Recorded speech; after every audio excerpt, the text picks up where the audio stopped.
ওই দেখা যায় তাল গাছ, ওই আমাদের গা, ওইখানেতে বাস করে কানাবগির। এই কবিতা যদি আমাদের ছোট হয়েছে বাচ্চারা এসেছে ওর যদি বলতে দিই কীভাবে বলবে?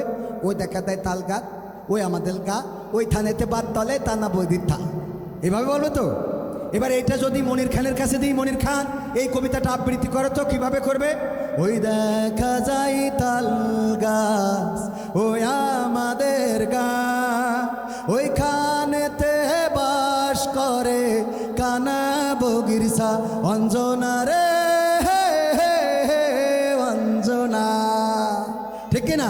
এটা যদি আসিফের কাছে দেওয়া হয়, আসিফ বলবে ওই দেখা যায় তাল গাছ, ওই আমাদের গা, ওইখানেতে বাস করে কানা বগিরসা। প্রিয়া রে প্রিয়া, আমি কলার ওয়াই, তুমি কোথায়? ঠিক তো?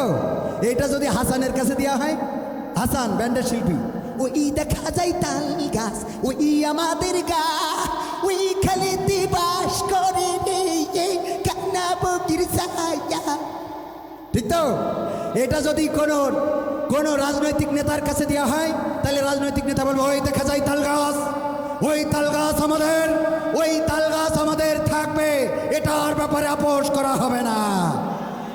যদি এটা ওবায়দুল কাদেরের কাছে দেওয়া হয়, ওই তাল গাছ, ওটা শেখ হাসিনা লাগিয়েছে,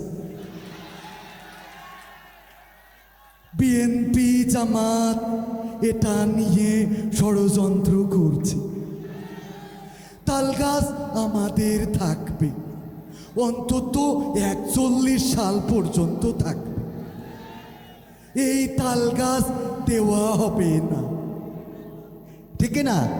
এটা যদি কোনোভাবে আমাদের আমিরুল ইসলাম বেলালী হুজুরের কাছে দেওয়া হয়, বাবা ওই দেখা যায় তাল গাছ, ওই আমাদের গা, ওইখানেতে বাস করে কানা বগির সা, বলবে? আবার যদি এটা মুজিবার কমেডি শিল্পী ওর কাছে দেওয়া হয়, বলবে ওই দেখা যায় তাল গাছ, ওই আমাদের গা, ওইখানেতে বাস করে কানা বগির সা। তা তোর বাপের কি?